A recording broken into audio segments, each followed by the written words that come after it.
ഏതാണ്ട് 50 വർഷങ്ങൾക്ക് ശേഷം നാസ വിക്ഷേപിച്ച മൂൺ ഹ്യൂമൻ മിഷനായ ആർട്ടമിസ് 2 ഭൂമിയിലേക്ക് തിരിച്ചു വന്നുകൊണ്ടിരിക്കുകയാണ്. അതെ, ഈ കഴിഞ്ഞ ഏപ്രിൽ 1 തീയതി ആയിരുന്നു നാസ 4 ആസ്ട്രോനട്സ് അടങ്ങുന്ന ആർട്ടമിസ് 2വിനെ അമേരിക്കയിലെ കെനഡി സ്പേസ് സെന്ററിൽ നിന്നും വിക്ഷേപിച്ചത്. എന്നാൽ വിക്ഷേപിച്ച് ഏതാനും മണിക്കൂറുകൾ കൊണ്ടുതന്നെ അവർ ഭൂമിയെ ഒരു തവണ വലം വെക്കുകയും പിന്നീട് ഭൂമിയുടെ ഗുരുത്വാകർഷണം ഉപയോഗിച്ച് ചന്ദ്രനിലേക്ക് കുതിക്കുകയും ചെയ്തു.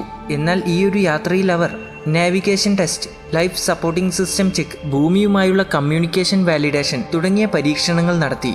ഏതാണ്ട് ഏപ്രിൽ 5 ആയപ്പോഴേക്കും അവർ ചന്ദ്രനിൽ എത്തുകയും ഏതാണ്ട് 10,000 കിലോമീറ്റർ ദൂരത്തിലൂടെ ചന്ദ്രനെ വലം വെച്ച് തിരികെ ഭൂമിയിലേക്ക് യാത്ര തിരിക്കുകയും ചെയ്തു.